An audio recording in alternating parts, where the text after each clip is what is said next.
데이지 밀러, 헨리 제임스. 스위스의 부베라는 작은 마을에는 유난히 안락한 분위기의 호텔이 하나 있다. 사실 이곳에는 호텔이 많은데 그도 그럴 것이 관광 사업이 이 마을의 본업이기 때문이다.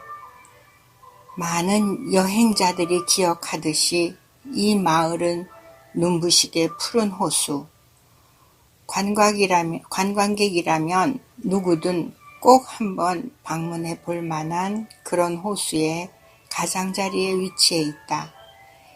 이 호숫가에는 숙박을 위한 시설이 즐비하게 늘어서 있는데 백묵처럼 하얀 현관과 100개쯤 되는 발코니를 갖추고 지붕 위에는 12개의 깃발이 펄럭이는 최신식 고급 호텔부터 핑크색이나 노란색, 담벼락에 독일어처럼 생긴 활자체로 문패를 새겨놓고 정원 한 구석에는 우스꽝스러운 정자를 세워놓은 스위스풍의 오래된 조그만 펜션에 이르기까지 각양각색이다.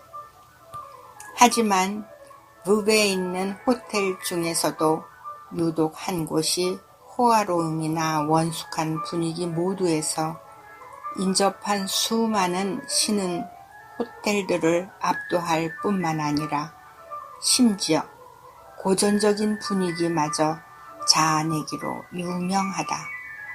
이 지역에는 특히 6월이면 미국인 관광객들이 엄청나게 몰려드는데 이 시기 동안 부베는 마치 미국의 해수욕장 같은 인상을 풍긴다 해도 과언이 아니다.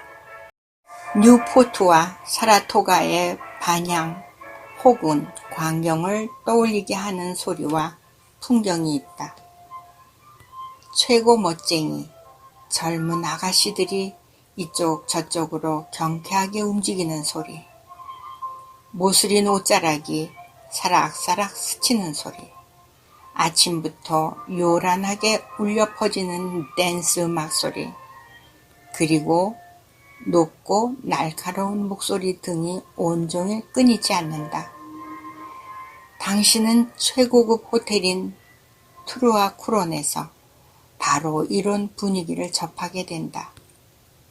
그리고 자신이 마치 오션하우스나 콩그레스 홀에 있는 듯한 착각에 빠져드는 것이다. 하지만 반드시 한 가지 덧붙일 사실은 트루아 쿠론에는 이런 풍경과 전혀 상반된 또 다른 특징들이 있다는 것이다. 공사관의 서기처럼 복장이 깔끔한 독일인 웨이터들, 정원에 앉아있는 러시아 공주들, 가정교사의 손을 잡은 채 걸어다니는 귀여운 폴란드 소년들, 당 뒤 미리의 눈 덮인 정상과 시옹성의 그림 같은 탑들이 바로 그것이다. 지금으로부터 2~3년 전 바로 이 트루아 쿠론 호텔의 정원에 앉아서 내가 앞서 언급한 그 아름다운 광경들을 한가하게 둘러보고 있던 한 미국인 청년의 머릿속에 과연 미국과 닮은 점이 떠올랐을지 혹은 다른 점이 떠올랐을지 나는 모르겠다. 어쨌든 때는 아름다운 여름날 아침이었으니 그 미국인 청년이 어떤 시각에서 바라보았든 간에 주변 풍경이 대단히 매력적으로 보였을 것은 분명하다. 그는 이 호텔에 묵고 있는 친척 아주머니를 만나기 위해 그 전날 작은 증기선을 타고 장기 체류 중이던 제네바를 떠나왔다. 그러나 그는 지금 아주머니가 두통이 나서 사실 아주머니는 거의 항상 두통을 앓았는데 장내 냄새를 맡으며 방 안에 틀어박혀 있었기 때문에 한가하게 돌아다닐 수 있었다. 그는 27살 정도 되었다. 친구들은 그에 관해 이야기할 때 보통 제네바에서 연구를 하고 있다고 말하곤 했다. 반면 그의 적들은 그에 관해 말할 때 아니 솔직히 그에게 적이라곤 한 명도 없었다. 아주 상냥한 친구여서 누구나 그를 좋아했던 것이다. 다만 내가 하려던 말은 이것이다. 어떤 사람들은 그에 대해 말할 때 그가 제네바에서 그토록 오랫동안 지내는 이유는 그곳에 사는 한 숙녀, 그보다 나이가 많은 어떤 이국 여인에게 완전히 빠져버렸기 때문이라고 장담했다. 하지만 이제껏 미국인 중에는 거의 아무도, 사실 내가 생각하기에는 단 한 명도 그녀를 실제로 본 사람은 없었고, 다만 그녀에 관한 몇 가지 이상한 소문만이 떠돌고 있을 뿐이었다. 어쨌든 윈터보는 칼뱅주의로 유명한 그 조그만 도시에 대해 오래전부터 애착을 갖고 있었다. 소년 시절에는 그곳에서 학교를 다녔고 나중에도 그곳 대학으로 진학했는데 이런 환경 덕분에 많은 젊은 친구들을 사귈 수 있었던 것이다. 그리고 그중 상당수 친구들과 여전히 우정을 나누고 있었으며 그것은 그에게 커다란 만족감을 주는 한 원천이 되었다. 일단 아주머니의 방을 찾아갔다가 그녀의 몸 상태가 별로라는 사실을 알고 난 다음에 그는 시내를 한 바퀴 산책하고 나서 아침을 먹기 위해 호텔로 돌아왔다.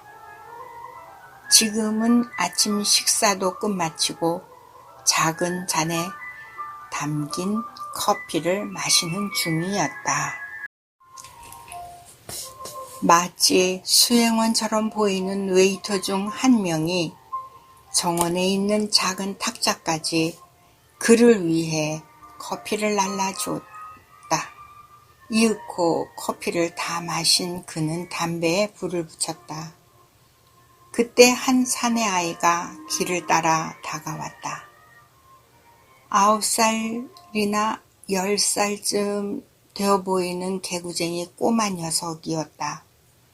나이에 비해 몸집은 아주 작았으나 조숙해 보이는 인상이었고 창백한 얼굴에 이목구비가 날카롭고 오목조목했다. 그 아이는 니커포커스 바지에 빨간 스타킹을 신었는데 빈약하고 짧은 정강이가 고스란히 드러나 보였다.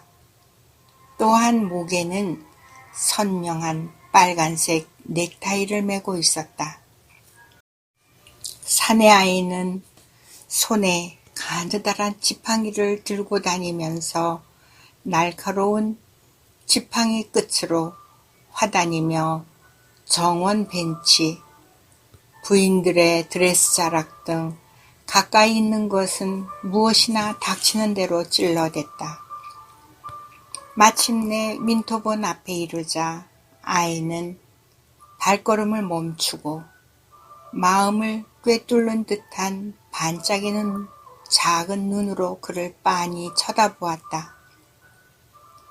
설탕 한 덩이만 주실래요? 아이는 귀여우면서도 날카롭고 또랑또랑한 목소리로 물어왔다. 성숙한 목소리는 아니었지만 그렇다고 아주 어리지도 않은 목소리였다. 윈터본은 커피잔이 놓인 자기 옆에 작은 탁자를 힐끗 보았다. 거기엔 설탕 몇 조각이 남아 있었다. 그래, 하나 가져가렴. 그는 대답했다.